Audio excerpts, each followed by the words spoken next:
नमस्कार प्रेक्षक मित्रांनो, स्वागत आहे आपले भूमी क्रिएशन चॅनलवर। चला तर आपण आजच्या कहाणीला सुरुवात करूया। जर का तुम्हाला कहाणी आवडली तर व्हिडिओला लाईक, चॅनलला सबस्क्राईब करायला विसरू नका। संध्याकाळचा मावळता सूर्य अशा एका कथेचा साक्षीदार होणार होता, ज्याने गर्व आणि अहंकाराच्या सगळ्यात मजबूत महालालाही पत्त्याच्या घरासारखं कोसळून टाकलं होतं। पुण्याच्या एका शांत परिसरात आज अशी एक घटना घडली, जिने प्रत्येक त्या माणसाला विचार करायला भाग पाडलं, जो नाते संबंधांना आपल्या संपत्ती आणि ताकदीच्या बुटाखाली चिरडून ठेवू इच्छितो। एक माणूस ज्याने आपल्या पत्नीला किड्या मुंग्यांपेक्षा जास्त काहीच समजलं नाही। आज तोच आपल्या अहंकाराचा मुकुट घालून तिच्या दारात उभा होता। त्याला वाटलं होतं की आज तो असं दृश्य पाहिल ज्याने त्याच्या मनाला थंडावा मिळेल, समाधान मिळेल। पण जे घडलं त्यानंतर त्या माणसाच्या पायाखालची जमीनच नाही तर त्याचं संपूर्ण अस्तित्वच राख झालं। ही कथा फक्त एका स्त्रीच्या संघर्षाची नाही, ही कथा त्या चपराकीची आहे, जी वेळ जेव्हा मारते तेव्हा तिचा आवाज शतकानुशतकं ऐकू येतो। कथेची सुरुवात त्या संध्याकाळपासून होते, जेव्हा सुधीर आपल्या चमचमत्या महागड्या कारमधून एका साध्या कॉलनी बाहेर उतरला। सुधीरच्या चेहऱ्यावर एक विचित्र, क्रूर आणि विषारी हास्य होतं। त्याच्या खिशात पांढऱ्या रंगाचं एक पाकिट होतं, ज्यात 25,000 रुपये ठेवले होते। हा निर्वाह भत्ता होता, जो कोर्टाने त्याच्या घटस्फोटित पत्नीसाठी ठरवला होता। सुधीरच्या बुटांचा आवाज त्या शांत गल्लीत शांतता भेदत होता। 8 महिने झाले होते त्यांना वेगळं होऊन। सुधीरच्या डोक्यात फक्त एकच चित्र चालू होतं की आज जेव्हा तो त्या घराचं दार उघडेल तेव्हा सुधीर समोर त्याची पत्नी सुमित्रा फाटके जुने कपडे घालून असहाय्य आणि भुकेने व्याकुळ झालेली दिसेल। त्याला वाटलं होतं की त्या महाराणीवर उपासमारीची वेळ आली असेल। सुधीर स्वतःशीच पुटपुटत होता, आज पाहीन त्या बाईचा गर्व।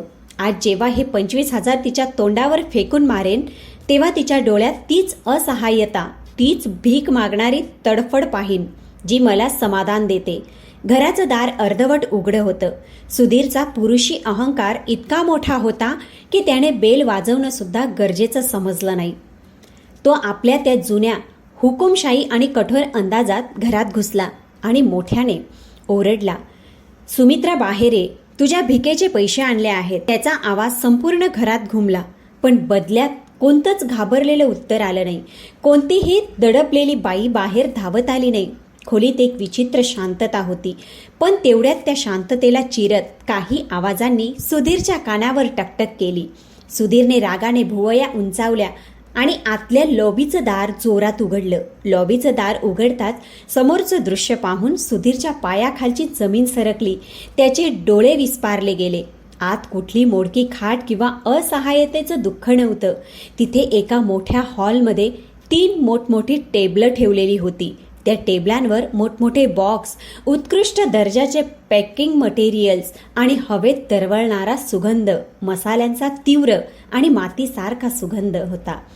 एका बाजूला कुरिअर कंपनीचा गणवेश घातलेले 2 मुलं मोठमोठे कार्टन वेगाने पॅक करत होते। तिथे एका छोट्या फॅक्टरीचं दृश्य होतं आणि अगदी दुसऱ्या बाजूला उभी होती सुमित्रा। होय, तीच सुमित्रा जी कधी सुधीरच्या एका जोरदार श्वासाच्या आवाजानेही थरथर कापायची। तीच सुमित्रा जिने कधी स्वतःचं अस्तित्व घराच्या भिंतींमध्ये हरवून बसली होती। आज तीच स्त्री पूर्ण आत्मविश्वासाने एक सुंदर सुती साडी नेसून उभी होती। कानात ब्ल्यूटूथ लावून ती एखाद्या सप्लायरशी व्यवसायाबद्दल बोलत होती। तिच्या आवाजात आता भीती नव्हती, तर एका बॉससारखी दमदार खणखण होती। अगदी बरोबर सर, 50 किलोची ऑर्डर आज संध्याकाळपर्यंत डिस्पॅच होईल। बघा, गुणवत्तेबाबत माझ्याकडून कुठलीही तडजोड होणार नाही, तुम्ही निर्धास्त राहा। सुधीर थक्क झाला, त्याचा मेंदू सुन्न झाला। ज्या बाईला तो भीक द्यायला आणि अपमानित करायला आला होता, ती तिथे एका बॉससारखी उभी राहून आपल्या कर्मचाऱ्यांना सूचना देत होती। सुधीरचा पुरुषी अहंकार पेटून उठला। त्याला ही गोष्ट एखाद्या विषारी बाणासारखी टोचत होती की तो खोलीत येऊन सुद्धा सुमित्रा त्याच्याकडे पूर्णपणे दुर्लक्ष करत होती। तो सहन करू शकला नाही। त्याचा राग 7व्या आसमानावर पोहोचला।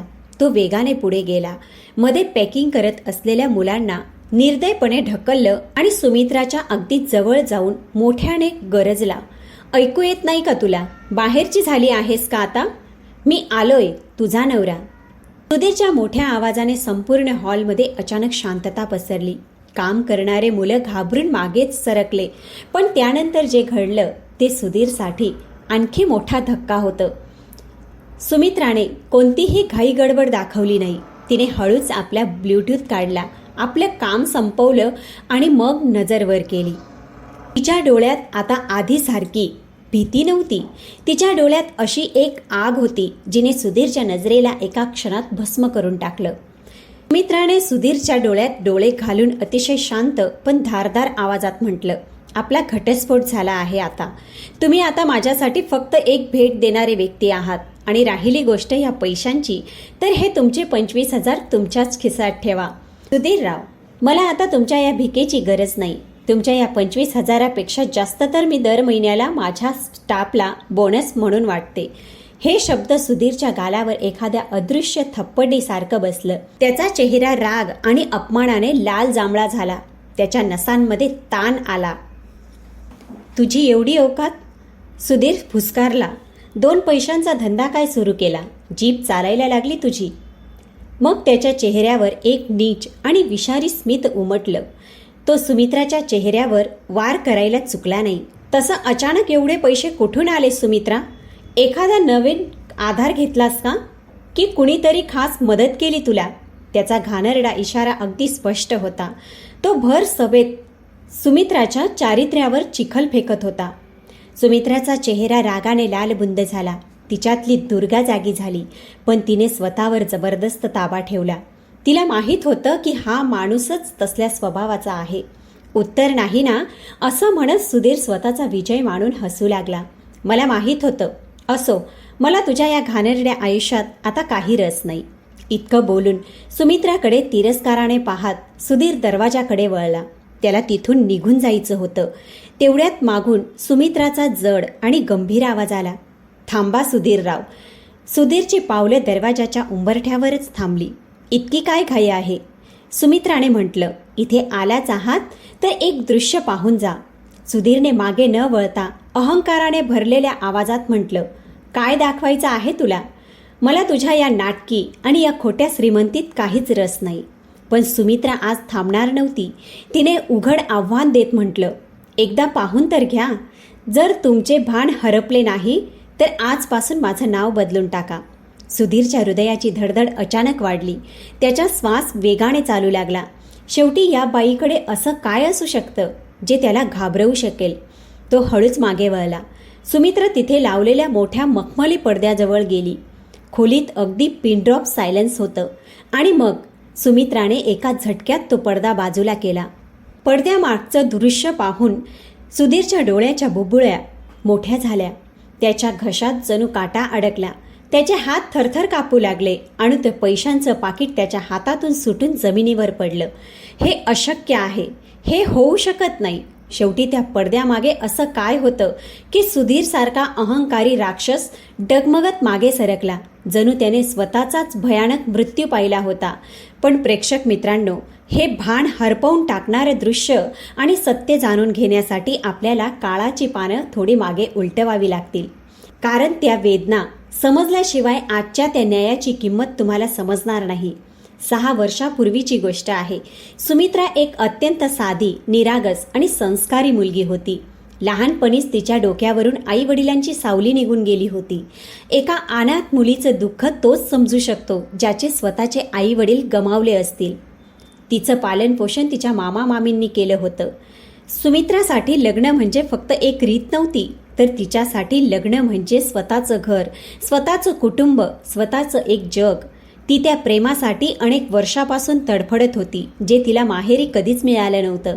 मग तिच्या आयुष्यात सुधीर आला. सुधीरचं लग्न सुमित्राशी ठरलं. सुधीर एका चांगल्या आणि प्रतिष्ठित घराण्यातला मुलगा होता.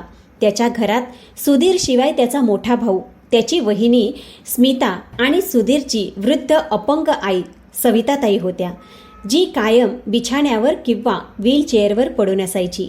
लग्नानंतर लगेच सुधीरने आपल्या हट्टी आणि खोट्या प्रतिष्ठेसाठी सुमित्राची नोकरी सोडवून घेतली. सुमित्रानेही एका आदर्श सुनेप्रमाणे हू सुद्धा केलं नाही आणि घर सजवण्यात आपलं सर्वस्व पणाला लावलं. तिने आपल्या जाऊ स्मिता वहिनींना नेहमी मोठ्या बहिणीचा मान दिला. त्यांच्या प्रत्येक टोमण्यांना हसून टाळलं. पण माणसाचा स्वभाव फार विचित्र असतो. स्मिता वहिनी एक कपटी आणि मत्सरी बाई होती. तिला सुमित्राचा हाच साधेपणा फक्त दिखावा वाटायचा. घरात कोणी सुमित्राची स्तुती करणं तिला अजिबात सहन होत नव्हतं. म्हणून ती नेहमी अशा संधी शोधत असायची ज्यामुळे सुमित्राला सुधीरच्या नजरेत कमी दाखवता येईल. एक दिवस जेव्हा सुमित्रा माहेरी गेली होती, स्मिता वहिनींनी आपल्या विषारी हेतूंना अंमलात आणायला सुरुवात केली. त्यांनी संधी साधून सुधीरचे कान भरायला सुरुवात केली. भाऊजी, तुम्ही इतके मॉडर्न आहात, इतके स्टायलिश आहात, आणि ही सुमित्रा एक गावढळ आणि खेडवळ मुलगी आहे. ही तुमच्या स्टँडर्डला अजिबात शोभत नाही. कुठे तुम्ही आकाश आणि कुठे ती जमीन. तिच्यासोबत तुम्ही एखाद्या पार्टीत जाल ना तर लोक तुमच्यावरच हसतील. तुमचीच बदनामी होईल. सुरुवातीला सुधीर शांत राहिला, पण म्हणतात ना, विषाचा एक थेंबही पूर्ण माठभर पाणी विषारी करायला पुरेसे असतात. वहिनींच्या त्या विषारी शब्दांनी सुधीरच्या मनावर आपलं काम केलं. सुधीर जो आधीपासूनच अहंकारी होता, आता सुमित्राला ओझं समजू लागला. हळूहळू प्रेमाची जागा टोमण्यांनी घेतली, सन्मानाची जागा शिव्यांनी घेतली, आणि मग एक दिवस छोट्याशा गोष्टींवर ओरडल्यानंतरही सुधीरचा हात सुमित्रावर उचलला गेला. ती रडत राहिली. तिने अनेकदा आपल्या नवऱ्याला विचारायचा प्रयत्न केला की माझी काय चूक झाली आहे, पण बदल्यात तिला फक्त बेल्टचे फटके, अपमान आणि कटुता मिळाली. घरात जर कोणी सुमित्राचं दुःख समजत होतं तर ती होती सुधीरची अपंग आई सविताताई. जेव्हाही सुधीर सुमित्रावर विनाकारण हात उचलायचा किंवा ओरडायचा तेव्हा ती असहाय्य आई आपल्या थरथरत्या आवाजात त्याला थांबवायची. बाळा सुधीर, का त्रास देतोस रे या निरागस मुलीला? ही तर घराची सेवा करते, दिवसभर कष्ट करते आणि वरून शिव्याही खाते. देवाला तरी घाबर रे. पण सुधीरच्या डोळ्यात तर वहिनी स्मिताच्या बोलण्याचा आंधळा पडदा पडला होता. तो चिडून स्वतःच्या जन्मदात्री आईलाच गप्प बसवायचा. आई, तू शांत बस, तुझी औषधं घे आणि बिछाण्यावर आराम कर. आमच्यामध्ये बोलू नकोस. सुमित्रासाठी ते घर एक तुरुंग बनलं होतं. पण मग या घुसमटलेल्या दाट अंधारात आशेची एक छोटीशी किरण उगवली. सुमित्रा गर्भवती झाली. एक स्त्री जेव्हा आई होते तेव्हा ती सगळे दुःख विसरून जाते. सुमित्राने विचार केला, कदाचित आता तिच्या आयुष्यात पहाट उगवेल. कदाचित सुधीर जेव्हा स्वतःच्या अंशाला आपल्या मुलाचा चेहरा पाहिल तेव्हा त्याचं कठोर हृदय वितळून जाईल. याच खोट्या आशेच्या आधारावर सुमित्राने तिच्या गर्भावस्थेचे पूर्ण 9 महिने कोल्हूच्या बैलासारखं काम करत घालवले. तिचे पाय सुजून फुग्यासारखे होत होते. कंबर दुखीने ती सतत तुटत होती. पण वहिनी स्मिता असताना तिला 5 मिनिटसुद्धा पाठ सरळ करण्याची परवानगी नव्हती. ती बसली की तिचे टोमणे सुरू व्हायचे. शेवटी तो दिवसही आला. सुमित्राने एका अतिशय गोड आणि छोट्याशा मुलाला जन्म दिला. त्याचं नाव ठेवण्यात आलं आरव. सुमित्राने आपल्या थकलेल्या डोळ्यांनी विचार केला होता की वडील होताच सुधीर धावत येईल, मुलाला मिठीत घेईल आणि त्याच्या डोळ्यात प्रेमाचा समुद्र उसळेल. पण दुर्दैवाने सुधीरच्या चेहऱ्यावर वडील झाल्याचा काहीच आनंद नव्हता.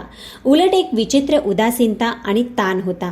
जणू ते मूल नाही तर एखादं ओझं आलं होतं. हद्द तर तेव्हा झाली होती जेव्हा डिलिव्हरीनंतर फक्त 3 दिवसांनीच, जेव्हा सुमित्राचे टाके अजून पूर्णपणे भरलेले सुद्धा नव्हते. स्मिता वहिनींनी तिच्या डोक्याजवळ येऊन उभी राहिली. खूप झालं आराम महाराणी, आता उठा आणि घरची कामं करा. ते काम काय, शेजारचे लोक येऊन करणार आहेत? माझी कंबरदुखी वाढली आहे तुझ्या वाट्याचं काम करून करून. आता माझ्याकडून होत नाही. सुमित्राचं शरीर आतून पूर्णपणे तुटलं होतं. रक्ताची कमतरता होती, अशक्तपणा होता. पण ती काही बोलू शकली नाही. तिने आपल्या सासूबाई सविताताईंजवळ छोट्या आरवला झोपवलं आणि आपल्या थरथरणाऱ्या व डगमगणाऱ्या पावलांनी स्वयंपाकघराकडे निघाली. अंथरुणावर पडलेल्या त्या असहाय्य सविताताईंच्या डोळ्यातून अश्रूंचा पूर वाहू लागला. त्या अपंग होत्या. इच्छा असूनही आपल्या सुनबाईसाठी काही करू शकत नव्हत्या. त्या फक्त आपल्या छोट्या नातवाला छातीशी धरून रडत राहिल्या आणि आकाशाकडे पाहून म्हणाल्या, हे देवा, माझ्या या भोळ्या भाबड्या सुनेवर आणि या निष्पाप मुलावर दया कर. या जालिमांना शहाणपण दे. वेळ आपल्या निर्दयी वेगाने पुढे जात राहिला. आता तर सुमित्राच्या आयुष्याचा फक्त एकच उद्देश राहिला होता, तिचा मुलगा आरव.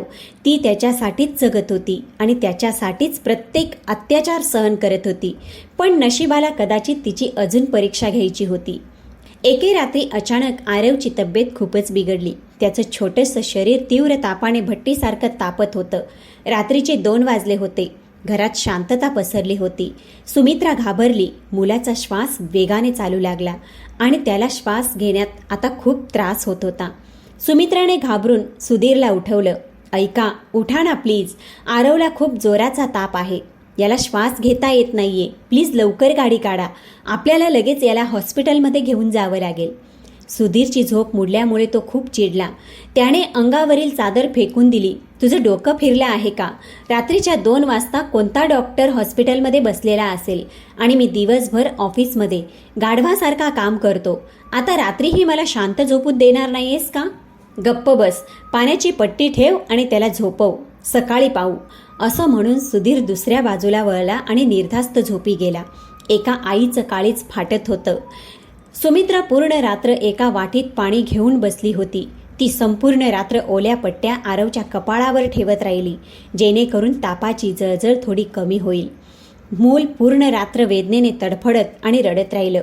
दुसऱ्या सकाळी आरवची अवस्था आणखीनच बिघडली. त्याचं शरीर निळं पडू लागलं होतं. सुमित्राने रडत पुन्हा सुधीरचे पाय धरले. हॉस्पिटलला चला. पण तो दगडी हृदयाचा माणूस तयार होऊन आपल्या मुलाकडे एक नजरही न टाकता ऑफिसला निघून गेला. सुमित्राकडे रडण्यासाठीही वेळ नव्हता. तिने आपल्या आजारी मुलाला छातीशी धरलं आणि स्वतःच पायी हॉस्पिटलला जाण्यासाठी रस्त्यात निघाली. सकाळची वेळ होती. कुठलीही रिक्षा किंवा ऑटो मिळत नव्हता. ती रस्त्यावर घाबरून धावत होती. तेव्हा शेजारी राहणारी एक काकू आपल्या तरुण मुलासोबत कारमध्ये कुठेतरी जात होती. त्यांनी रस्त्यावर सुमित्राची ही अवस्था पाहिली आणि गाडी थांबवली. अगं सुमित्रा, बाळा काय झालं? अशी कुठे धावत आहेस? सुमित्राने रडत सांगितलं की तिच्या मुलाची अवस्था खूप गंभीर आहे आणि कोणतंही वाहन मिळत नाहीये. शेजारच्या काकूंनी माणुसकी पोटी लगेच म्हटलं, घाबरू नकोस बाळा, पटकन आमच्यासोबत कारमध्ये बस. आम्ही तुला आत्ताच मोठ्या हॉस्पिटलमध्ये सोडतो. सुमित्राने हात जोडून त्यांचे आभार मानले आणि गाडीत बसली. हॉस्पिटलमध्ये डॉक्टरांनी तपासणी करताच सांगितलं की मुलाला खूप गंभीर निमोनिया झाला आहे. थोडासाही उशीर झाला असता तर मुलाचा जीव जाऊ शकला असता. त्याला ताबडतोब ॲडमिट करण्यात आलं आणि ड्रीप लावावी लागली. मुलाची अवस्था स्थिर होईपर्यंत संपूर्ण संध्याकाळ निघून गेली. शेजारच्या काकू आणि त्यांचा मुलगा खरोखर देवाचं रूप बनून आले होते. माणुसकी पोटी ते लोक संध्याकाळी सुमित्रा आणि तिच्या मुलाला परत त्यांच्या घरी सोडायला आले. संध्याकाळची वेळ होती. सुधीर ऑफिसमधून परत आला होता. तो आत आला आणि त्याने सुमित्राबद्दल विचारलं. आग लावण्यासाठी स्मिता वहिनी आधीपासूनच तयार बसली होती. कोण जाणे कुठे गेली आहे महाराणी. तसं पाहिलं तर तुम्ही तुमच्या बायकोला थोडं आवर्त ठेवायला पाहिजे भाऊजी. सकाळपासूनच घरातून गायब आहे. ना जेवण बनवलं ना झाडलोट केली. घरचं सगळं काम आज मला माझ्या या तुटणाऱ्या हातांनी करावं लागलं. सुधीरच्या डोक्यात रक्त उसळू लागलं. तेव्हाच बाहेर एक कार येऊन थांबली. सुधीरने खिडकीतून डोकावलं. त्याने पाहिलं की कारमधून सुमित्रा आपल्या मुलाला घेऊन उतरते आहे. ड्रायव्हिंग सीटवर शेजारच्यांचा तो तरुण मुलगा बसला होता आणि मागच्या सीटवर त्याची आई होती. पण स्मिता वहिनीने पेरलेलं संशयाचं ते विषारी बीज आता एक भयंकर झाड बनलं होतं. त्याने सुधीरच्या डोळ्यांवर आंधळी पट्टी बांधली होती. त्याला त्या कारमध्ये बसलेली शेजारची आंटी दिसलीच नाही. त्याला आपल्या मुलाचा उतरलेला आजारी चेहराही दिसला नाही. त्याला दिसलं तर फक्त इतकंच की त्याची बायको सगळ्यांसमोर एखाद्या परक्या पुरुषाच्या गाडीतून उतरत आहे. सुमित्रा जशी घाबरत आपल्या मुलाला छातीशी कवटाळून घरात शिरली. समोर साक्षात मृत्यूसारखा सुधीर दरवाजाच्या मागे उभा होता. त्याचे डोळे रागाने निखाऱ्यासारखे लाल झाले होते. कुठून तोंड काळं करून येत आहेस तू? सुधीर एखाद्या नरभक्षक सिंहासारखा गुरगुरला. सुमित्रा भीतीने थरथर कापली. आरवची तब्येत खूप खराब होती म्हणून शेजारच्या आंटीने. गप्प बस नालायक स्त्री. सुधीर इतक्या जोरात ओरडला की सुमित्राच्या मांडीवर पडलेला आजारी आरव घाबरून मोठमोठ्याने रडू लागला. मला खोटे बहाणे करून सांगू नकोस, मी सगळं जाणतो, तुझं खरं रूप. मी ऑफिसला गेल्यावर तू इकडे तिकडे फिरत असतेस आणि ढाल बनवतेस या बिचाऱ्या लहान मुलाला. लाज वाटत नाही का तुला? सुमित्राच्या पायाखालची जमीनच सरकली. एका स्त्रीसाठी तिच्या चारित्र्यावर घेतलेला संशय मृत्यूपेक्षाही भयंकर असतो. तुम्ही हे काय बोलत आहात? तुमचं डोकं ठिकाणावर आहे ना? मी तर मुलाच्या उपचारासाठी. याआधी की सुमित्रा स्वतःचं स्पष्टीकरण देत अजून एक शब्द बोलू शकली असती. हवेला चिरत एक जोरदार थापट सुमित्राच्या गालावर पडली. सुमित्राच्या डोळ्यांसमोर अचानक काळोख पसरला. तिच्या कानात शिट्ट्या वाजू लागल्या. ती डगमगत जमिनीवर पडता पडता वाचली. आतल्या खोलीतून सविताताई आपली व्हीलचेअर ओढत बाहेर आल्या आणि ओरडल्या, सुधीर थांब, मारू नकोस या बिचाऱ्या मुलीला. पण सुधीरचं वेड आता त्याच्या डोक्यावर चढून बोलत होतं. आज तर हिचा पूर्ण हिशोबच करून टाकणार आहे. तुम्ही मध्ये पडू नका आई, असं म्हणत त्याने पूर्ण ताकदीने दुसरी थापट सुमित्राच्या तोंडावर मारली. मग तिसरी. सुमित्राचे ओठ फुटले. त्यातून ताजं रक्त वाहू लागलं. ती धाडकन थंड जमिनीवर कोसळली. पण एका आईची माया बघा. स्वतः मार खात असतानाही तिने आपल्या आजारी मुलाला छातीशी इतकं घट्ट पकडून ठेवलं होतं की त्या निरागस मुलाला एक ओरखडाही लागू दिला नाही. सुधीरने हैवाणीच्या सगळ्या सीमा पार करत जमिनीवर पडलेल्या सुमित्राचे केस आपल्या मजबूत मुठीत पकडले आणि तिचा चेहरा झटकन वर उचलला. चारित्र्यहीन बाई, माझ्या इतक्या इज्जतदार खानदानाची इज्जत तू रस्त्यावर उडवत आहेस. ज्या शेजाऱ्यांसोबत इतक्या बेशर्मपणे तू फिरत होतीस, कायमची त्यांच्याकडेच का निघून जात नाहीस? समोर सोप्यावर बसलेली स्मिता वहिनी मोठ्या मजेत कॉफीचे घोट घेत होती आणि हे संपूर्ण भयानक दृश्य ती पाहत होती. तिच्या चेहऱ्यावर सैतानी आणि क्रूर हास्य होतं. तिचं अनेक वर्षापासूनचं मिशन आज पूर्णपणे यशस्वी झालं होतं. घरात आग लागली होती. प्रत्येक थापट आता प्रत्येक लाथेसमोर सुधीरच्या शिव्या आणखी गलिच्छ आणि मोठ्या होत चालल्या होत्या. जेव्हा वेदनेची परिसीमा झाली आणि सहन करण्याच्या सगळ्या सीमा तुटल्या, तेव्हा जमिनीवर पडलेल्या सुमित्राच्या आतला झोपलेला स्वाभिमान अचानकच जागा झाला. तिच्या संयमाचा बांध भयानक आवाजासह फुटला. तिने किंचाळत सुधीरचा हात झटकून दिला आणि उभी राहिली. बस, खूप झालं सुधीर. जनावरासारखं मार खाऊन खाऊन माझं शरीर निळं पडलं आहे. आता मी तुझे अत्याचार आणि तुझ्या या शिव्या एक क्षणही सहन करणार नाही. सुधीर क्षणभर थबकला. त्याने कधीच सुमित्राला उलट उत्तर देताना पाहिलं नव्हतं. मग तो एक क्रूर हसू हसत म्हणाला, हो का? तर काय करशील तू? कुठे जाशील? रस्त्यावरची? आहे कोण तुझं या जगात माझ्याशिवाय? आहे कोण तुझं या जगात माझ्याशिवाय? मी आत्ताच या क्षणी माझ्या मामाच्या घरी जात आहे. सुमित्राने रडत आपला फोन उचलला आणि थरथरत्या हातांनी सुधीर समोरच आपल्या मामाचा नंबर लावला. बेल वाजली पण फोन मामांनी उचलला नाही. मामींनी उचलला. हॅलो. सुमित्राचा हुंदका फुटला. मामी प्लीज मला इथून घेऊन जा मामी, मी मरून जाईन. अगं शेवटी झालं तरी काय? तू इतकी का रडत आहेस? मामी आश्चर्याने म्हणाल्या. सुमित्राने हुंदके देत सगळी गोष्ट सांगितली. मामी, हा माणूस मला जिवंत मारून टाकेल. हा रोज मला जनावरासारखा मारतो. आज याने माझ्या चारित्र्यावर प्रश्न उपस्थित केला आहे. आता माझ्याकडून आणखी सहन होत नाही मामी, प्लीज मला वाचवा. सुमित्राला पूर्ण आशा होती की हे ऐकून तिच्या मामींचं काळीज पिळवटून जाईल, त्या धावत येतील. पण फोनच्या त्या बाजूने जो आवाज आला त्याने सुमित्राचं उरले सुरले आयुष्यही राख करून टाकलं. बघ सुमित्रा, मामींच्या आवाजात बर्फासारखी थंडक होती. आता तू काही लहान मुलगी नाहीस. तुझे मामा हार्ट पेशंट आहेत. त्यांना जर मी हे सगळं सांगितलं तर त्यांच्या जीवाला धोका होईल. आणि कान उघडू नये. मुलीचं खरं घर म्हणजे तिचं सासरच असतं. या घरातून तुझी डोली निघाली होती ना, आता तुझी अर्थीही तुझ्या सासरहूनच निघायला पाहिजे. हाच आपल्या समाजाचा नियम आहे. आम्हाला पुन्हा फोन करून त्रास देऊ नकोस. आणि धाडकन फोन कट झाला. सुमित्राच्या हातातून फोन घसरून जमिनीवर पडला. ती दगडाच्या निर्जीव मूर्तीप्रमाणे पापणीही न हलवता फक्त समोर पाहत राहिली. खोलीत मृत्यूसारखी शांतता पसरली होती. फोन स्पीकरवर नसला तरी फोनवर चाललेले मामीचे ते निर्दयी शब्द त्या शांत खोलीत सगळ्यांना स्पष्ट ऐकू गेले होते. तेवढ्यात सुधीरचं ते अट्टहास घुमला.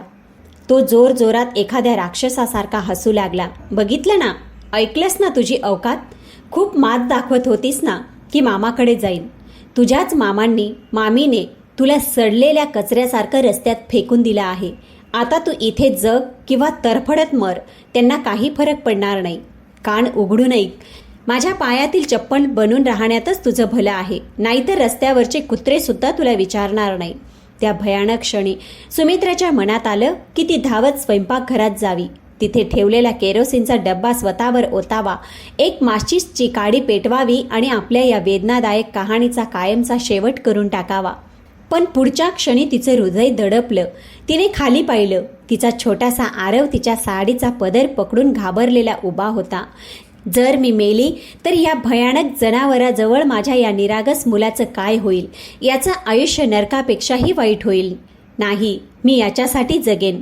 त्या पूर्ण घरात जर एखादी व्यक्ती होती, ती सुमनचं दुःख आपल्या मनाने अनुभवत होती, तर ती होती तिची अपंग सासू सविताताई. रात्रीच्या अंधारात जेव्हा सुधीर घोरेत झोपलेला असे, तेव्हा सुमित्रा शांतपणे उठून आपल्या सासूच्या खोलीत जात आणि तिचं डोकं त्यांची मांडीवर ठेवून हुंदके देत रडत असे. सविताताई ज्या स्वतः त्या घरात एखाद्या निरुपयोगी फर्निचरसारख्या पडून राहत होत्या, त्या आपल्या थरथरणाऱ्या हातांनी आपल्या सुनेचे अश्रू पुसत असायच्या. मला माफ कर माझ्या लेकी, माझ्याच पोटी जन्मलेल्या मुलाने तुझं आयुष्य नरक बनवलं आहे आणि मी एक अभागी आई असूनही तुझी काही मदत करू शकत नाही. देवा, मला मृत्यू का देत नाहीस? वेळ आणि शरीराच्या जखमा दोन्ही हळूहळू वाढत गेल्या. सुमित्रा त्या अलिशान घरात फक्त एका बांधील मजुरासारखी, एका नोकराणीप्रमाणे श्वास घेत होती. लग्नाला पूर्ण 5 वर्ष झाली. आरव आता 4 वर्षाचा झाला होता. पण घरातील त्या भयानक आणि हिंसक वातावरणाने त्या छोट्याशा मुलाला वयाच्या आधीच खूप समजूतदार आणि घाबरट बनवलं होतं. एका दुपारी जेव्हा सुमित्रा स्वयंपाकघरात भांडी घासत होती, तेव्हा तिच्या फोनवर एका अनोळखी नंबरवरून कॉल आला. हॅलो, मी मिसेस सुमित्रांशी बोलू शकते का? मी आरवच्या शाळेतून त्याची क्लास टीचर बोलत आहे. सुमित्राच्या हातातून भांडं सुटलं. हो मॅडम, आरव ठीक आहे ना? त्याला काही लागलं नाही ना? टीचरचा आवाज खूप गंभीर आणि चिंताग्रस्त होता. मिसेस सुमित्रा, मुलगा शारीरिकदृष्ट्या ठीक आहे, पण मला तुमच्याशी एक खूप महत्त्वाची आणि गंभीर गोष्ट बोलायची आहे. आज वर्गात आम्ही सगळ्या मुलांना माय फॅमिली म्हणजे माझं कुटुंब या विषयावर बोलायला सांगितलं होतं. सगळ्या मुलांनी आनंदाने आपल्या आईवडिलांबद्दल सांगितलं. पण जेव्हा तुमचा मुलगा आरवची पाळी आली, तेव्हा तो पूर्ण शांत झाला. तो थरथर कापू लागला. जेव्हा मी खूप प्रेमाने आग्रह केला, तेव्हा त्याने संपूर्ण वर्गासमोर जे सांगितलं त्यावर माझा विश्वासच बसला नाही. सुमित्राचं हृदय जोरात धडकू लागलं. काय काय म्हणाला तो मॅडम? टीचरने जड आवाजात सांगितलं. तो रडत म्हणाला की मला माझ्या घरी जायला अजिबात आवडत नाही. तिथे माझे बाबा माझ्या आईला खूप मारतात, तिचे रक्त काढतात. माझे बाबा माणूस नाही, एखाद्या राक्षसासारखे आहेत. सुमित्राच्या पायाखालची जमीन सरकली. तिचं डोकं गरगरू लागलं. टीचर पुढे म्हणाली, मॅडम, मला तुमच्या वैयक्तिक गोष्टींमध्ये हस्तक्षेप करायचा नाही, पण आरव आतून खूप घाबरलेला मुलगा आहे. तुमच्या घरातील या हिंसक वातावरणाचा त्याच्या निरागस मनावर आणि मेंदूवर खूप भयंकर परिणाम होत आहे. जर असंच चालू राहिलं तर हे मूल डिप्रेशनमध्ये जाईल. कृपया एक आई म्हणून त्याची काळजी घ्या. फोन कट झाला, पण सुमित्राच्या कानात ते शब्द हातोड्यासारखे घुमत राहिले. बाबा राक्षसासारखे आहेत. तिला अचानक आठवलं की रात्री झोपताना आरव अनेकदा तिच्या गळ्यात मिठी मारून आपल्या बोबड्या भाषेत विचारत असे, मम्मी, तुम्ही तर बाबांचं सगळं ऐकता ना? सगळं कामही करता, मग बाबा तुम्हाला इतकं जोरात का मारता? आज माझा मित्र राहुल म्हणाला की त्याचे बाबा त्याला रोज पार्कमध्ये घेऊन जातात, त्याच्यावर खूप प्रेम करतात. माझे बाबा माझ्यावर प्रेम का करत नाही? मम्मी, मी इतका वाईट मुलगा आहे का? सुमित्रा थरथरली. तिचा आत्मा हादरला. हे विचार करून ती घरातील ह्या गुदमरणाऱ्या वातावरणात तिच्या स्वतःच्या आयुष्याबरोबर तिच्या मुलाचं बालपण, त्याची निरागसता, त्याचा मेंदू आणि त्याचं पूर्ण भविष्य उद्ध्वस्त होत चाललं होतं. ती तर आधीच उद्ध्वस्त झाली होती, पण ती आपल्या मुलाला या दलदलीत मरू देऊ शकत नव्हती. आणि मग तो दिवस आला ज्याने सुमित्राच्या सहनशक्तीचा शेवटचा धागाही तोडून टाकला. शनिवारची सकाळ होती. सुधीरला काही महत्त्वाच्या मीटिंगसाठी ऑफिसला जायचं होतं. त्यामुळे सुमित्रा आपल्या खोलीत ठेवलेल्या इस्त्री बोर्डवर त्याचा एक महागडा निळा शर्ट इस्त्री करत होती. तिथेच पलंगावर 4 वर्षाचा आरव आपल्या विचारात हरवून उड्या मारत होता. तो स्वतःच्या मस्तीत मग्न होता. कधी उड्या मारायचा, कधी कविता म्हणायचा. आरव बाळा, हळू, कडेला उड्या मारू नकोस, पडशील तू. सुमित्राने शर्ट इस्त्री करत एकदा त्याला थांबवलं, पण मुलं म्हणजे मुलंच असतात. आरव, ऐकलंच नाही का तू? पडशील बाळा, शांत बस. सुमित्राने दुसऱ्यांदा प्रेमाने समजावलं, पण आरव तर स्वतःच्या धुंदीत होता. तो अजून जोरात उड्या मारू लागला आणि मग अचानक धाडकन एक मोठा आवाज झाला. आरव पलंगाच्या कड्यावरून घसरून थेट कठीण जमिनीवर पडला होता. त्याचं डोकं जमिनीवर खूप जोरात आपडलं होतं. आई! आरवची हृदय पिळवटून टाकणारी किंकाळी खोलीत घुमली. सुमित्राच्या हातातून इस्त्री सुटली. ती वेड्यासारखी आरवकडे धावली. तिने लगेच त्याला उचलून मांडीवर घेतलं. त्याचं डोकं कुरवाळलं आणि कसंबसं त्याला छातीशी धरून शांत केलं. शांत हो बाळा, काही झालं नाही. बाळा, रडू नकोस. बघ, तुझी मम्मी आहे ना तुझ्याजवळ. दुखणं छूमंतर होईल. आपल्या ओढणीने आरवचे सतत वाहणारे अश्रू पुसत राहिली आणि त्याला मिठीत घेऊन चुंबन देत राहिली. सुमारे 5 मिनिटानंतर जेव्हा आरवचा रडण्याचा जोर थोडा कमी झाला, तेव्हा सुमित्राने सुटकेचा खोल श्वास घेतला. पण तेवढ्यात अचानक खोलीत काहीतरी जळल्याचा तीव्र वास पसरू लागला. सुमित्राने घाबरून मागे वळून पाहिलं तर तिचं हृदय धडधडू लागलं. तिचा श्वास घशातच अडकला. शर्ट जळत होता. तो गरम प्रेस जो ती घाईघाईत शर्टवरच ठेवून धावत गेली होती, त्याने सुधीरच्या त्या महागड्या निळ्या शर्टच्या मधोमध मोठा गडद तपकिरी जळालेला डाग पाडला होता. शर्ट पूर्णपणे खराब झाला होता. हे देवा, आता काय होणार? सुमित्राचे ओठ थरथरू लागले. ती भीतीने प्रचंड कापू लागली. तिला माहीत होतं की आता एक मोठं वादळ येणार आहे. आणि तेवढ्यात बाथरूमचा दरवाजा उघडला. सुधीर अंघोळ करून टॉवेलने केस पुसत खोलीत आला. तो आरशासमोर उभा राहून म्हणाला, माझा शर्ट तयार झाला का? मला उशीर होतोय. सुमित्रा अडखळत म्हणाली, तो आरव अचानक पलंगावरून खाली पडला होता, म्हणून मी त्याला उचलायला. सुधीरने चिडून मध्येच तिचं बोलणं तोडलं. मला तुझे हे रोजचे खोटे बहाणे ऐकायचे नाही. माझा शर्ट दे मला. तो पुढे जाऊन सुमित्राच्या हातातून तो शर्ट जवळजवळ हिसकावून घेतला. पण जसं सुधीरची नजर त्या शर्टच्या मधल्या त्या मोठ्या जळालेल्या भोकावर पडली, तसं खोलीचं तापमान जणू अचानक खाली गेलं. सुधीरचा चेहरा रागाने लाल भडक आणि भयंकर झाला. त्याच्या डोळ्यांच्या नसा ताणल्या गेल्या. हे काय केलंस तू? सुधीर एखाद्या जंगलीत जनावरासारखा गरजला.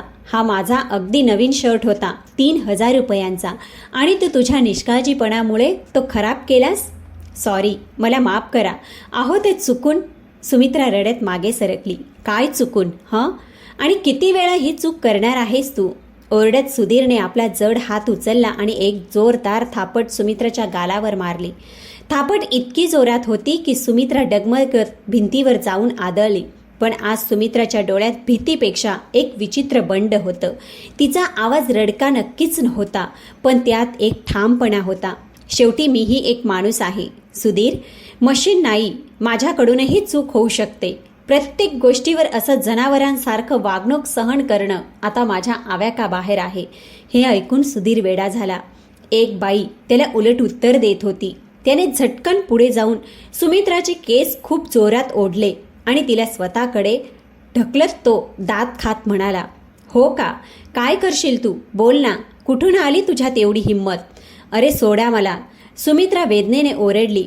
तेवढ्यात एक असं दृश्य दिसलं ज्याने माणुसकीलाच लाजवलं. 4 वर्षाचा छोटा आरव जो कोपऱ्यात घाबरून उभा होता, तो धावत आला आणि आपल्या छोट्या निष्पाप हातांनी आपल्या वडिलांच्या पायांवर मुक्के मारू लागला.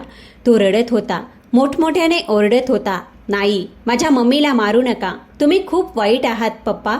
तुम्ही राक्षस आहात. माझ्या मम्मीला सोडा. घाबरट आणि भीतीमुळे त्या मुलाचा प्रचंड आवाज थरथरत होता. त्याच्या डोळ्यात मृत्यूसारखी दहशत होती, पण आपल्या आईला वाचवण्याचा एक निडर हट्टही होता. पण सुधीर तर त्या क्षणी माणूसच राहिला नव्हता. तो जणू रागाच्या नशेत आंधळा झाला होता. हो का? तूही आता तुझ्या आईसारखंच बोलशील? मोठा रक्षक बनतोस तू तुझ्या आईचा. आज तुझाही कायमचा इलाज करतो. सुधीरने आपल्या पूर्ण हैवाणीयत आणि ताकदीने आपला तो जड हात त्या 4 वर्षाच्या निष्पाप मुलावर उचलला आणि अगदी त्याच क्षणी एक चमत्कार झाला. अशी एक ऊर्जा, अशी एक ताकद जी फक्त एका आईच्या आत निर्माण होऊ शकते, ती सुमित्राच्या आत जागी झाली. सुमित्रा विजेच्या वेगाने झेपावली. तिने आरवचा हात पकडला आणि त्याला आपल्या छातीशी इतक्या घट्ट चिटकवून घेतलं की सुधीरचा जो जड हात तो आरवच्या कोमल गालावर पडणार होता तो सरळ सुमित्राच्या तोंडावर पडला. थापट इतकी जोरदार होती की सुमित्राचं डोकं एका क्षणासाठी बधीर झालं. तोंडात रक्ताची चव भरली, पण तिला स्वतःच्या वेदनेची काहीच पर्वा नव्हती. तिने आरवला घट्ट आपल्या ओढणीत लपवलं, पूर्ण ताकदीने मागे वळली आणि सुधीरच्या डोळ्यात डोळे घालून इतक्या जोरात गर्जली की त्या मोठ्या घराच्या भिंती सुद्धा हादरल्या. खबरदार सुधीर. सुधीरचा दुसरा हात जो हवेत होता तो हवेतच थांबला. तो थक्क झाला. गेल्या 6 वर्षात आजपर्यंत त्याने सुमित्राचा असा भयानक आवाज ऐकला नव्हता. आज ती रडणारी असहाय्य बाई नव्हती, तर आपल्या मुलाचं रक्षण करणारी एक खंबीर सिंहिणीसारखी गरजत होती. आज नंतर तू माझ्या आरवला एक ओरखडा सुद्धा लावला तर मी हे विसरेन की तू माझा नवरा आहेस, की या घराचा मालक आहेस. मी हे संपूर्ण घर स्मशान करून टाकेन. सुधीर, तुझे तुकडे तुकडे करीन. सुमित्राचं हे रूप, दुर्गेसारखं रौद्र रूप पाहून सुधीर एक क्षणासाठी आतून घाबरला. त्याची पोकळ मर्दानगी एका निडर आणि जंगली आईसमोर छोटी पडली. त्याची पोकळी मर्दानगी एका भीतीविरहित आणि एका दुर्गेसारख्या त्या आईसमोर छोटी पडली. त्याला घाम फुटला. तेवढ्यात सुधीरच्या खिशात ठेवलेला त्याचा फोन वाजला. स्क्रीनवर त्याच्या बॉसचं नाव चमकत होतं. सुधीरने स्वतःला सावरलं, आपला कॉलर ठीक केला आणि जाता जाता धमकी दिली, तुला तर मी आज संध्याकाळी ऑफिसमधून परत येऊन बघतो. आज तुझ्या या घरातला शेवटचा दिवस असेल. असं म्हणत त्याने कपाटातून दुसरा शर्ट काढला. तो घातला आणि पाय आपटत रागाने फुसकारत घराबाहेर निघून गेला. सुधीर घरातून जाताच सुमित्रा तिथेच जमिनीवर गुडघ्यावर बसली आणि मोठमोठ्याने रडू लागली. तिने आरवच्या चेहऱ्यावरचे अश्रू पुसले. त्याच्या कपाळावर वारंवार चुंबन घेतलं. पण आरव खोल धक्क्यात होता. तो तापाने नाही तर भीतीने प्रचंड कापत होता. सुमित्राने त्याच क्षणी त्या थंड जमिनीवर बसून आपल्या आयुष्यातला सर्वात मोठा निर्णय घेतला. आता या नरकात ती एक क्षणही अधिक राहू शकत नाही. जर ती थांबली तर आज रात्री सुधीर कदाचित तिला मारून टाकेल किंवा तिच्या मुलाला. तिचं व्याकुळ मन सांगत होतं की एक क्षणही न दवडता फक्त दरवाजातून बाहेर पळावं आणि कुठेही निघून जावं. पण मग तिच्या मेंदूने तिला थांबवलं. नाही सुमित्रा, फक्त जोशाने नाही, आज तुला शहाणपणाने काम घ्यावं लागेल. तिला सर्वात आधी अशा एका छताची गरज होती जिथे ती आणि तिचं मूल रात्रीच्या अंधारात सुरक्षित राहू शकेल. रस्त्यावर एका तरुण बाई आणि मुलाचं काय हाल होतात हे तिला चांगलंच माहीत होतं. अचानक तिला तिच्या कॉलेजच्या दिवसातील एक खूप जुनी मैत्रीण नीता आठवली. नीताचा नवरा शहरात प्रॉपर्टी डीलिंगचं काम करत होता. सुमित्राने थरथरत्या हातांनी नीताचा नंबर शोधला आणि तिला फोन लावला. हॅलो नीता, मी सुमित्रा बोलतीये. सुमित्राने वेळ न घालवता थोडक्यात तिची अंगावर काटा आणणारी परिस्थिती सांगितली. नीता, मला आजच या क्षणी हे घर सोडायचं आहे. जर मी इथे राहिले तर मी जिवंत राहणार नाही. मला फक्त एक खोली हवी आहे. भाडं कमीत कमी असावं, पण जागा सुरक्षित पाहिजे. माझ्यासोबत माझा छोटासा आरव आहे. प्लीज माझी मदत कर नीता. नीताने तिच्या मैत्रिणीच्या आवाजात दडलेली मृत्यूसारखी भीती लगेच ओळखली. तिने कोणतेही फालतू प्रश्न न विचारता आपल्या नवऱ्याशी बोलली आणि फक्त अर्धा तासात सुमित्राला परत फोन केला. सुमित्रा, तू अजिबात काळजी करू नकोस. माझ्या घरापासून फक्त 2 गल्ली ओलांडूनच एका वृद्ध आंटींचं घर आहे. तिथे 3ऱ्या मजल्यावर एक खोली रिकामी पडली आहे. बिल्डिंगमध्ये लिफ्ट नाहीये. जिने चढावे लागतील, म्हणूनच तिचं भाडं खूप कमी आहे. पण त्या आंटी आणि आसपासचे लोक खूप सभ्य आणि मदत करणारे आहेत. तू फक्त तुझं सामान घे आणि लगेच तिथे ये. हे ऐकून सुमित्राच्या जीवात जीव आला. जसं एखाद्या बुडणाऱ्याला मजबूत काडीचा आधार मिळावा तसं. तिने एक जुन्या कपड्यांच्या बॅगेत स्वतःचे आणि आरवचे थोडेसे गरजेचे कपडे बांधले. मुलासाठी थोडं खाण्याचं सामान आणि गरजेच्या वस्तू ठेवल्या. मागच्या 6 वर्षात भाजी आणि राशनच्या पैशातून वाचवून तिने जे काही जमा केलं होतं ते सगळे पैसे तिने आपल्या गाठोड्यात बांधले आणि लग्नाच्या वेळी माहेरून मिळालेले छोटे मोठे 1-2 दागिने तिच्याकडे उरले होते तेही तिने घेतले. संध्याकाळची वेळ झाली होती. घरात शांतता होती. सासूबाई सविताताई आपली संध्याकाळची जड औषधं घेऊन झोपल्या होत्या. स्मिता वहिनी नेहमीप्रमाणे आपल्या खोलीत बंद होऊन टीव्हीचा आवाज खूप मोठा करून बसल्या होत्या, जेणेकरून त्यांना कुणाचाही आवाज ऐकू येऊ नये. हीच सर्वात योग्य वेळ होती. सुमित्राने आपल्या झोपलेल्या मुलाला आरवला आपल्या मिठीत उचललं, बॅग खांद्यावर टाकली आणि एकदाही मागे वळून न पाहता हळूच त्या अलिशान नरकाच्या मुख्य दरवाजातून कायमची बाहेर निघून गेली. रात्रीचे 11 वाजले होते. सुधीर जेव्हा घरी परतला तेव्हा तो दारूच्या खोल नशेत बुडाला होता. त्याचे पाय डगमगत होते. तो पूर्ण तयारीने आला होता की आज सुमित्राला तिच्या आयुष्यातला सर्वात भयानक धडा शिकवायचा. त्याने मुख्य दरवाजा आपल्या लाथेने उघडला आणि सरळ जाऊन ड्रॉइंग रूमच्या सोफ्यावर कोसळला. सुमित्रा, ओ सुमित्रा, पाणी आण, त्याने नशेत ओरडत म्हटलं. कुठलंच उत्तर आलं नाही. घरात श्मशानासारखी शांतता होती. त्याचा पारा चढू लागला. सुमित्रा, बैरी झाली आहेस का? पाणी आण. तरीही काही उत्तर आलं नाही. तो शिव्या देत उठला. आधी तो आपल्या आईच्या खोलीत गेला. तिथे कोणीच नव्हतं. मग तो शालिनी वहिनींच्या खोलीकडे गेला. शालिनी वहिनींनी दरवाजा उघडला. संधी पाहून त्या कपटी बाईने नेहमीप्रमाणे आगीत तेल ओतायला सुरुवात केली. काय शोधताय भाऊजी? आपल्या त्या महाराणीला? ती तर आज दुपारपासूनच घरातून गायब आहे. मी तर आधीच म्हणाले होते, नक्कीच कुठल्या तरी दोस्ताबरोबर गेली असेल आणि वरून जाताना त्या छोट्या मुलालाही सोबत घेऊन गेली, जेणेकरून रात्री परत येऊन तुमच्यासमोर बहाणे करू शकेल. हे ऐकता सुधीरची नशा आणि त्याचा अहंकार दोन्ही वेडेपणाच्या सगळ्या सीमा ओलांडून गेले. त्याचं रक्त खळवळलं. त्याने जवळ ठेवलेल्या काचेच्या महागड्या टेपल्यावर जोरात लाथ मारली. येऊ दे आज त्या चेटकिनीला. आज घरात शिरली तर तिचे पाय मोडून टाकेन. येऊ दे तिला. अशी मारहाण करीन की मी माझ्या वेडेपणाची सर्व हद्द पार करीन. मृत्यूची ती भीक मागेल. त्याला आपल्या गर्वावर पूर्ण विश्वास होता. ती सुमित्रासारखी लाचार आणि अशिक्षित बाई शेवटी जाणार तरी कुठे? सकाळ होईपर्यंत कुत्र्यासारखी रडत आणि नाक घासत परत याच दारात येईल. पुढची सकाळ झाली. सूर्य पूर्णपणे उगवला होता, पण सुमित्रा परतली नव्हती. सुधीरचं डोकं रात्रीच्या नशेमुळे आणि प्रचंड रागामुळे फुटत होतं. त्याने आपला फोन उचलला आणि रागाने सुमित्राचा नंबर डायल केला. पहिल्याच वेळी सुमित्राने फोन उचलला. हॅलो. सुधीर फोनवर एखाद्या खुंखार सिंहासारखा गरजला. कुठे मरून गेलीस तू? लगेचच्या लगेच घरी ये गपचूप, नाहीतर आज तुझं असे हाल करीन की. तिकडून सुमित्राचा शांत पण खूप मजबूत आवाज आला. माझ्यावर ओरडणं बंद कर सुधीर. तुझ्या आवाजाचा आता माझ्यावर काहीही परिणाम होणार नाही. मी आता तुझ्या त्या नरकासारख्या घरात कधीच परत येणार नाही. सुधीर थक्क झाला. त्याचा अहंकार जखमी झाला. काय बडबड करतीयस तू? तुझी एवढी काय लायकी? उपाशी मरशील. माझ्या पैशांशिवाय एक दिवसही काढू शकणार नाहीस. सुमित्राने आणखी शांत स्वरात पण खडकासारख्या ठामदारपणे म्हटलं.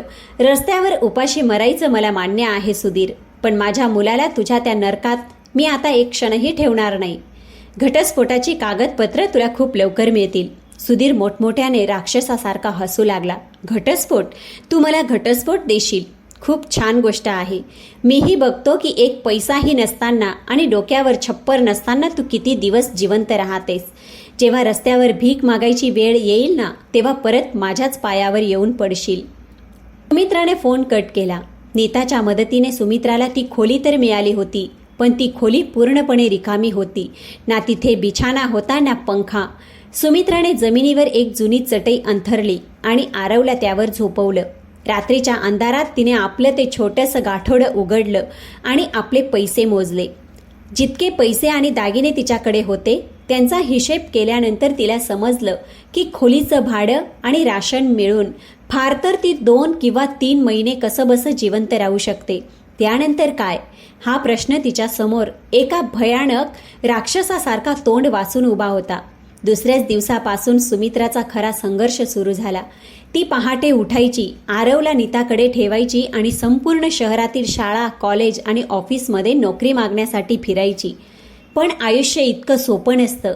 कुठे तिला हे सांगून नकार दिला जायचा की सॉरी, इथे कोणतीही जागा रिकामी नाही, तर कुठे मुलाखतीनंतर तिला उत्तर मिळायचं, मिसेस सुमित्रा, तुमची क्वालिफिकेशन तर ठीक आहे, पण तुमच्या करिअरमध्ये मागच्या 6 वर्षांचा खूप मोठा गॅप आहे. लग्नानंतर तुम्ही कोणतंही काम केलं नाही. आता शाळांचा अभ्यासक्रम पूर्णपणे बदलला आहे. सॉरी, आम्हाला तरुण आणि अपडेटेड शिक्षक हवे आहेत. कुठे वयाचं कारण देऊन तिला बाहेर काढलं जायचं, तर कुठे ओळखीशिवाय चपराशाची नोकरीसुद्धा मिळत नव्हती. अनेक आठवडे असेच चालत राहिले. तिच्या पायांना फोड आले. प्रत्येक संध्याकाळी ती एका नव्या नकारासह आणि नव्या निराशेसह त्या छोट्याशा खोलीत परतायची. ती आतून पूर्णपणे तुटून गेली होती, पण तिने हार मानली नाही. एक दिवस ती हताश होऊन आपल्या चटईवर बसली होती. तिच्या डोळ्यातून अश्रू वाहत होते. ती स्वतःलाच पुन्हा पुन्हा एकच प्रश्न विचारत होती, शेवटी माझ्याकडे असं कोणतं कौशल्य आहे जे मी या जगाला दाखवू शकते? मी माझ्या मुलाचं पोट कसं भरू? तेवढ्यात त्या 4 वर्षाच्या निरागस आरवचा आवाज सुमित्राच्या विचारांची साखळी तोडून गेला. मम्मी, मला खूप भूक लागली आहे. आपल्या मुलाचा आवाज ऐकताच सुमित्रा आपला सगळा थकवा आणि सगळं दुःख विसरली. ती लगेच उठली. घरात राशन खूप कमी उरलं होतं, पण सुमित्राच्या हातात अन्नपूर्णेचं कौशल्य होतं. थोडीशी डाळ आणि उरलेला भात चुलीवर ठेवला आणि मग स्वतःच्या हातांनी पाटा वरवंट्यावर कुटून तयार केलेल्या ताज्या मसाल्यांची एक अप्रतिम फोडणी त्या साध्या डाळीत घातली. फोडणीचा छनछन आवाजामुळे एक अशी मातीसारखी आणि जादुई सुगंध उठली, जी संपूर्ण खोलीत आणि जिन्यापर्यंत पसरली. दरवाजावर टकटक झाली. सुमित्राची मैत्रीण नीता तिची विचारपूस करायला आली होती. दरवाजावर उभी होती. अगं सुमित्रा, नीताने आत पाऊल टाकताच खोल श्वास घेतला. हा कसला मातीसारखा आणि भूक वाढवणारा सुगंध येतोय. काय बनवतीयस तू? काही खास नाही ग नीता, फक्त डाळ भात बनवलाय. तू आली आहेस तर तूही आमच्या सोबत खा, सुमित्रा म्हणाली. नीताने खूप नकार दिला, पण सुमित्राने प्रेमाने एका ताटात तिच्यासाठीही डाळ भात वाढून दिला. नीताने जसा त्या डाळीचा पहिला घास तोंडात टाकला, तिचे डोळे आश्चर्याने मोठे झाले. तिने आयुष्यात कधीही असा स्वाद चाखला नव्हता. वा सुमित्रा, हा स्वाद किती जबरदस्त आहे. मी आजवर कोणत्याही मोठ्या हॉटेलमध्ये सुद्धा अशी डाळ खाल्ली नाही. याचं रहस्य काय आहे? सुमित्रा हलकेच हसली.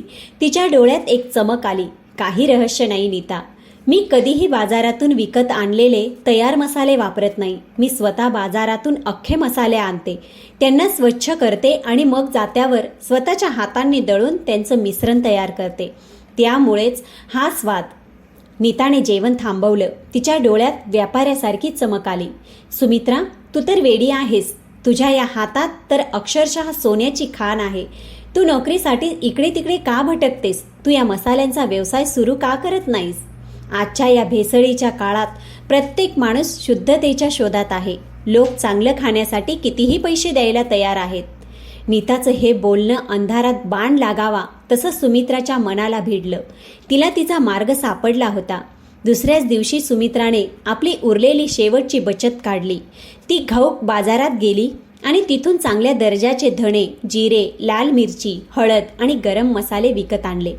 तिने त्या छोट्याशा खोलीच्या छतावर ते मसाले कडक उन्हात वाळवले आणि मग सुरू झाली तिची कठीण परीक्षा. सुमित्रा रात्रभर जागून जात्यावर ते कठीण मसाले दळत असे. तिच्या हातांना फोड आले. फोडातून रक्त वाहू लागलं, पण ती थांबली नाही.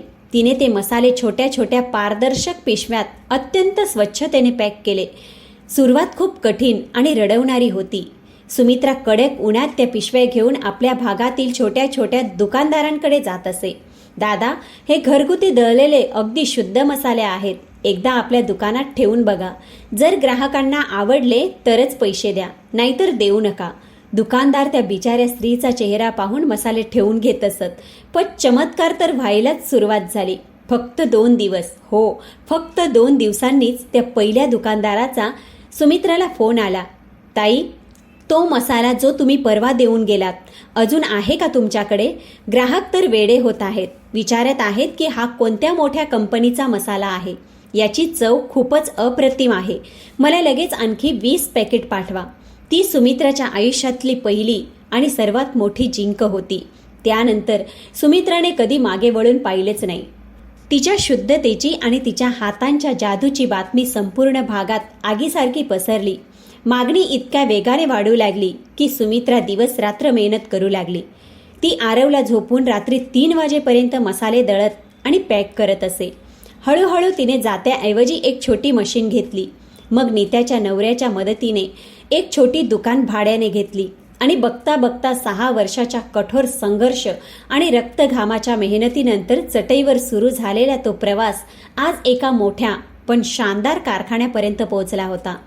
सुमित्रा गृह उद्योग आता शहरातील एक प्रसिद्ध आणि विश्वासार्ह ब्रँड बनला होता. तिच्या मसाल्यांचा सुगंध आता शहरातील प्रत्येक घराच्या स्वयंपाकघरापर्यंत पोहोचला होता. दुसरीकडे सुधीर मात्र स्वतःची गैरसमज आणि अहंकारात जगत होता. त्याला आजही पूर्ण खात्री होती की एक दिवस सुमित्रा थकून जगाच्या ठोकरा खाऊन आपल्या मुलासोबत परत येईन. पण एक दिवस सकाळी जेव्हा पोस्टमॅन त्याच्या दारात आला, जेव्हा सुधीरच्या पायाखालची जमीनच सरकली. सुमित्राने कोर्टमार्फत थेट घटस्फोटाची नोटीस पाठवली होती.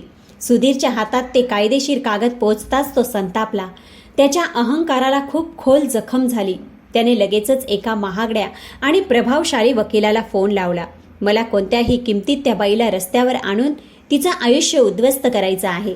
मला माझ्या मुलाची कस्टडी हवी आहे. मी तिला आयुष्यभर मुलासाठी तडफवेन, तिला रक्ताचे अश्रू रडवेन. पण नशीब सुधीरसोबत काही वेगळाच खेळ खेळत होतं. त्या स्मिता वहिनींच्या सांगण्यावरून आणि भडकवण्यावरून सुधीरने स्वतःच्या हातांनी आपलं हसतं खेळतं घर उद्ध्वस्त केलं होतं. त्याच वहिनींनी आता आपला खरा आणि भयानक रंग दाखवायला सुरुवात केली होती. घटस्फोटाची नोटीस आल्यानंतर सुधीर खूप त्रस्त होता. एका रात्री जेव्हा त्याने स्मिता वहिनींकडे जेवण मागितलं, तेव्हा त्या सोप्यावर पडून टीव्हीचा रिमोट फिरवत अतिशय उद्धटपणे म्हणाल्या, जेवण बनवलेलं नाही भाऊजी, आणि मी या घरात कुणाची नोकरानी बनून बसलेली नाही. स्वतःच्या मूर्खपणामुळे तुम्ही तुमच्या बायकोला घरातून हाकलून दिलत. आता माझ्याकडून पोळ्यांची अपेक्षा ठेवू नका, बाहेरून मागवून खा. सुधीर थक्क झाला. याच त्या वहिनी होत्या ज्या नेहमी गोड आवाजात म्हणायच्या, भाऊजी तुम्ही काळजी करू नका, मी आहे ना. आणि आज जेव्हा घरची मोफतची नोकरानी सुमित्रा निघून गेली होती, तेव्हा स्मिताचे सूर पूर्णपणे बदलले होते. आता त्या मोठ्या घरात रोज कलह होऊ लागला. दररोजच्या कटकटी आणि भांडणांमुळे त्रस्त होऊन स्वतःची शांती हिरावली गेल्यावर सुधीरने आपल्या कंपनीत बोलून आपलं ट्रान्सफर थेट बेंगळूर शहरात करून घेतलं. त्याने आपले सामान पॅक केले आणि त्या घराला आपल्या जबाबदाऱ्यांना सोडून तो कायमचा निघून गेला. त्याला वाटलं होतं की पुण्यापासून दूर जाऊन, त्या घरापासून दूर जाऊन त्याला शांतता मिळेल. पण तो मूर्ख, त्याला माहीत नव्हतं की ती शांतता तर त्याने स्वतःच आपल्या क्रूर हातांनी कायमची नष्ट करून टाकली होती. काही महिन्यानंतर कोर्टाच्या तारखेचा तो महत्वाचा दिवस आला. सुधीर आपली खोटी शान दाखवण्यासाठी बेंगळूरहून फ्लाईट घेऊन पुण्यात कोर्टात पोहोचला. कोर्टरूम खचाखच भरलेले होते. एका बाजूला सुधीर आपल्या महागड्या कोट पॅन्टमध्ये चलाक वकिलासोबत उभा होता. त्याच्या चेहऱ्यावर तोच जुना अहंकार होता. आणि दुसऱ्या बाजूला कटघऱ्यात सुमित्रा उभी होती, अगदी साध्या सुती साडीत, पण तिच्या चेहऱ्यावर आज एखाद्या राणीप्रमाणे तेज आणि सत्याचा प्रकाश होता. सुधीरच्या चलाक वकिलाने सुरुवातच अतिशय घाणेरड्या पद्धतीने सुमित्राच्या चारित्र्यहीनतेने केली. जजसाहेब, वकील मोठ्याने म्हणाला, ही स्त्री जी आज बिचारी असल्याचं नाटक करत आहे, ही लग्नाच्या पूर्ण 5 वर्षात शांत राहिली. आज अचानक तिला आठवलं की तिच्यावर घरगुती हिंसा झाली आहे. हे सगळं एक फार मोठं नाटक आहे माय लॉर्ड. खरं तर मिसेस सुमित्रा आता स्वतंत्र राहू इच्छितात. त्या कोणत्याही बंधनाशिवाय आपली मनाप्रमाणे जिंदगी जगू इच्छितात. म्हणूनच त्या आता माझ्या क्लायंट सारख्या सज्जन आणि इज्जतदार माणसाकडून घटस्फोट मागत आहेत. सुमित्राच्या डोळ्यात आज अश्रू नव्हते तर भयंकर आग होती. तिने जज साहेबांकडे पाहिलं आणि खडकासारख्या ठामपणे उत्तर दिलं, हो जज साहेब, मी पूर्ण 5 वर्ष शांत होते. मी मार खात राहिले, शिव्या सहन करत राहिले, पण म्हणून नाही की मी चुकीचे होते, तर म्हणून की मी एक भारतीय स्त्री होते जी कोणत्याही किमतीवर आपलं घर वाचवू इच्छिते. मी माझ्या सहनशक्तीच्या त्या शेवटच्या टोकापर्यंत तो त्रास सहन केला. आणि जज साहेब, जिथे माणसाचा आत्मा थरथर कापतो, पण ज्या दिवशी गोष्ट माझ्या सहनशक्तीच्या पलीकडे जाऊन माझ्या निष्पाप मुलाच्या जीवावर आली, त्या दिवशी मला हे पाऊल उचलावं लागलं. एक स्त्री स्वतःसाठी सगळं सहन करू शकते, पण आपल्या मुलासाठी नाही. सुधीरच्या वकिलाने लगेचच डाव बदलला आणि एक नवीन घाणेरडा खेळ खेळला. युअर ऑनर, ज्या स्त्रीचं स्वतःचं चालचलन ठीक नाही, जी आपल्या पतीला न सांगता मध्यरात्री घरातून पळून गेली अशा निष्काळजी आणि चरित्रहीन आईला एका लहान मुलाची कस्टडी कशी दिली जाऊ शकते? मुलाचं भविष्य माझ्या क्लायंटकडे म्हणजेच एका श्रीमंत वडिलांकडे सुरक्षित आहे. सुमित्राने न घाबरता कोणताही गोंधळ न करता आपल्या पिशवीतून काही जुने कागद काढले आणि जज साहेबांसमोर ठेवले. ते कागद तिचे जुने मेडिकल रिपोर्ट्स आणि त्या शेजाऱ्यांची साक्ष होती ज्यांनी तिला रक्तबंबाळ अवस्थेत पाहिलं होतं. त्या थंड कागदांवर नोंदवलेली प्रत्येक जखम, प्रत्येक निळा डाग सुधीरच्या भयानक क्रूरतेची साक्ष देत होता. पण या संपूर्ण केसचा सर्वात मोठा आणि हृदय पिळवटून टाकणारं वळण तेव्हा आलं जेव्हा सुधीरच्या वकिलाच्या आग्रहावरून छोट्या आरवला साक्षीसाठी कोर्टरूममध्ये बोलवण्यात आलं. 5 वर्षाचा छोटासा आरव घाबरलेला आत आला. जज साहेब आपल्या खुर्चीतून उठून त्याला प्रेमाने जवळ बोलावलं. त्याला एक चॉकलेट दिली आणि अतिशय मऊ आवाजात विचारलं, बाळा आरव, तू इथे घाबरू नकोस. सांग, तुला कोणासोबत राहायचं आहे? तुझ्या आईसोबत की तुझ्या वडिलांसोबत? जसं आरवने वळून सुधीरकडे पाहिलं त्या निष्पाप मुलाच्या डोळ्यात मृत्यूसारखी तीच जुनी भीती तरळली. तो थरथर कापू लागला. त्याने लगेच आपलं तोंड फिरवलं आणि जज साहेबांचा हात पकडून रडत म्हणाला, मी माझ्या आईसोबत राहीन. माझे बाबा खूप वाईट आहेत. ते खूप घाणेरडे आहेत. ते माझ्या आईला खूप जोरजोरात मारतात. ते खूप जोरात ओरडतात. माझी आई रात्रभर त्यांच्या भीतीने रडत असायची. ते मलाही मारतात. मला बाबांची खूप भीती वाटते. मला कधीच त्यांच्या जवळ जायचं नाही. ते राक्षस आहेत. कोर्टरूममध्ये एकदम शांतता पसरली.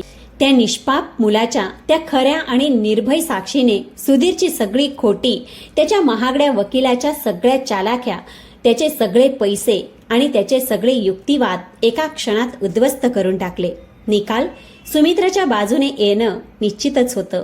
जज साहेबांनी सुधीरला कडक फटकारलं आणि आदेश दिला की तो सुमित्रा आणि त्याच्या मुलाच्या पालन पोषणासाठी दर महिन्याला 25,000 रुपये पोटगी देईन आणि मुलाची पूर्ण कस्टडी सुमित्राकडे सोपवण्यात आली. सुधीर त्या दिवशी कोर्टातून बाहेर पडला, हरलेला, अपमानित आणि पूर्णपणे चिरडलेला. त्याला आपल्या पैशांचा गर्व होता. त्याला वाटलं होतं की तो कोणत्याही जजला, कोणत्याही वकिलाला विकत घेऊन ही केस जिंकेल. पण आज एका 5 वर्षाच्या मुलाच्या सत्याने त्याला संपूर्ण जगासमोर हरवलं होतं. आणि आज कोर्टाच्या त्या निकालानंतर नेमके 8 महिन्यांनी सुधीर तेच 25,000 देण्यासाठी सुमित्राच्या घरी आला होता. त्याच्या मनात कोर्टातील त्या पराभवाचं विष अजूनही उकळत होतं. त्याने विचार केला होता की जरी तो केस हरला असला तरी सुमित्राला फाटके कपडे घातलेली पाहून, तिला भीक मागताना पाहून त्याच्या अहंकाराला शांतता मिळेल. पण इथे तर दृश्य पूर्ण उलटच होतं. सुमित्रा बिचारी नव्हती तर लाखोंच्या व्यवसायाची मालकीण बनून उभी होती. जेव्हा सुमित्राने ते 25,000 नाकारले आणि त्याला तिथून निघून जाण्यास सांगितलं तेव्हा सुधीरचा अहंकार त्याला तिथून लगेच पळून जाण्यास उद्युक्त करू लागला. तो वळलाच होता की सुमित्राच्या त्या तीव्र आवाजाने त्याला दारातच थांबवलं होतं. थांबा सुधीरराव, इथपर्यंत आलातच आहात तर एक दृश्य पाहून जा. जर तुमचे भान हरपले नाहीत तर आजपासून माझं नाव बदलून टाका. सुधीरचे पाय दाराच्या उंबरठ्यावर थबकले. एक विचित्र अस्वस्थतेने त्याला चारही बाजूंनी वेढलं होतं. शेवटी सुमित्राकडे असं काय होतं जे त्याला घाबरवू शकतं? त्याने आपल्या मेंदूचे घोडे खूप ताकदीने पळवले. काही फायदेशीर कागद, काही पोलीस, काय असू शकतं? शेवटी तो हळूच वळला. सुमित्रा हॉलच्या शेवटी लावलेल्या त्या मोठ्या मखमली पडद्याजवळ उभी होती. सुधीरचा श्वास घशातच अडकला आणि मग सुमित्राने एका झटक्यात तो पडदा हटवला. पडद्यामागचं दृश्य पाहताच सुधीरच्या डोळ्यांच्या बाहुल्या भीतीने मोठ्या झाल्या. त्याच्या हातातील ताकद संपली. पैशांचं ते पाकिट हातातून सुटून जमिनीवर पडलं. त्याच्या घशातून एक जोरदार वेदनादायक किंकाळी बाहेर पडली आणि समोर एक आरामदायक आणि स्वच्छ खाटेवर दुसरे कोणी नव्हते. सुधीरची स्वतःची सख्खी, वृद्ध आणि अपंग आई सविताताई बसली होती.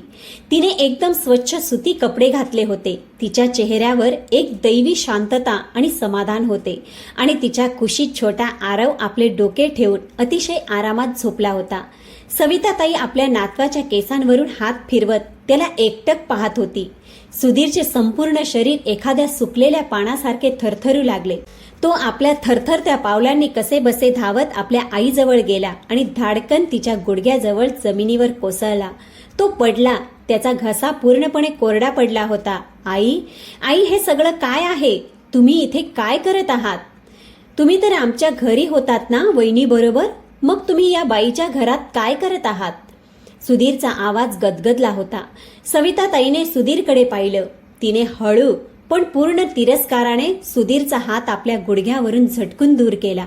तिच्या डोळ्यात आता ती जुनी ममता नव्हती. तिच्या डोळ्यात खोल वेदना, एक विश्वासघात आणि धगधगणारे अहंगारे होते. घर कोणतं रे बाळा? सविताताईंचा आवाज वेदनेने थरथरला.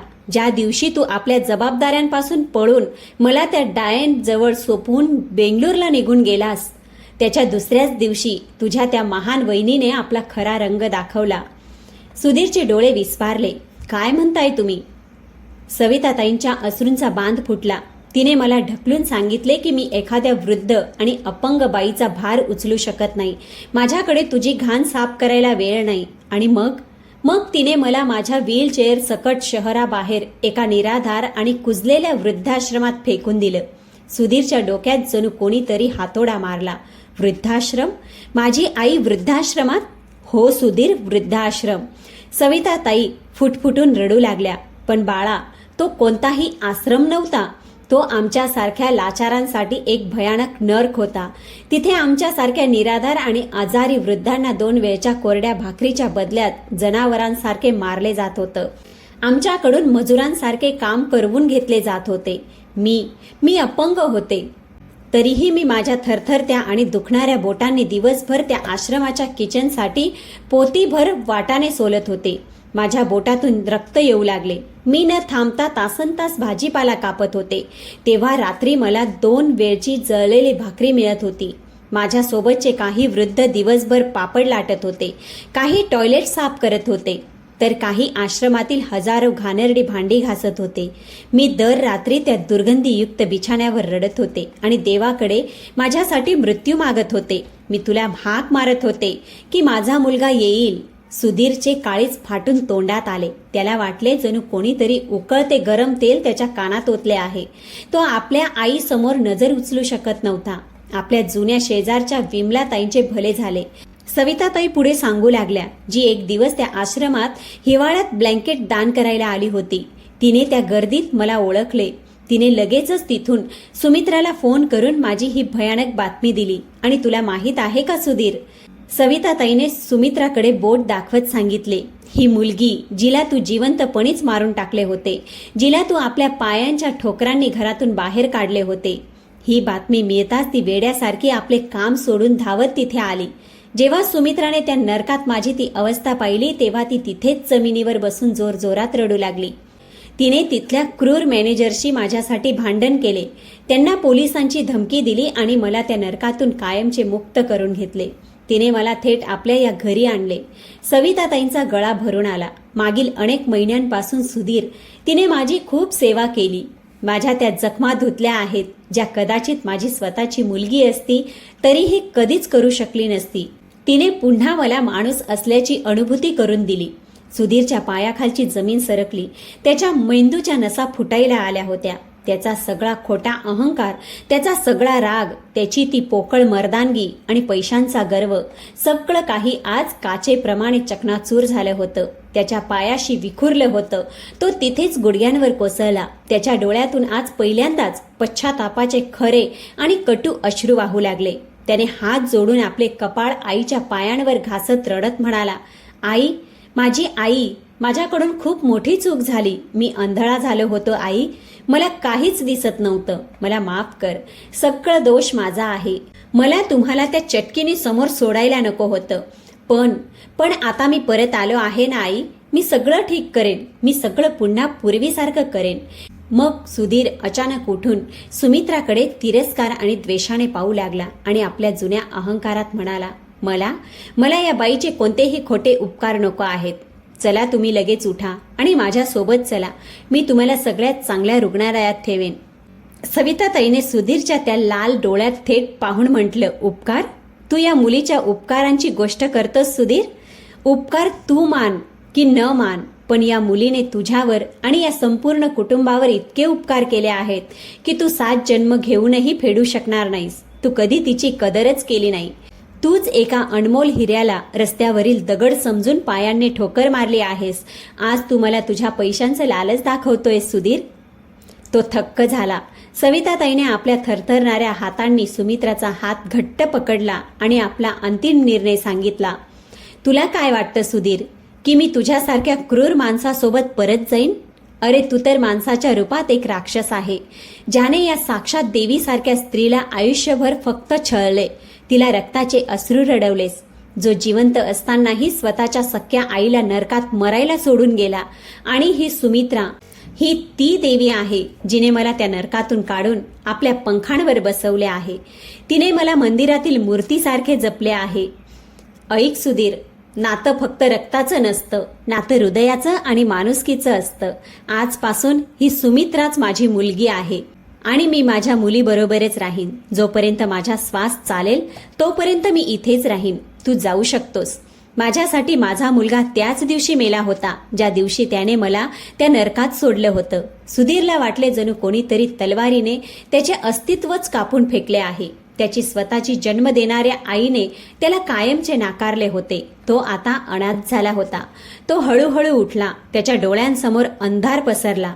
आता त्याच्याकडे ना त्याची पत्नी होती, ना त्याचा एकुलता एक मुलगा होता, ना त्याची आई होती. ती त्याची आई जमिनीवर कोसळली.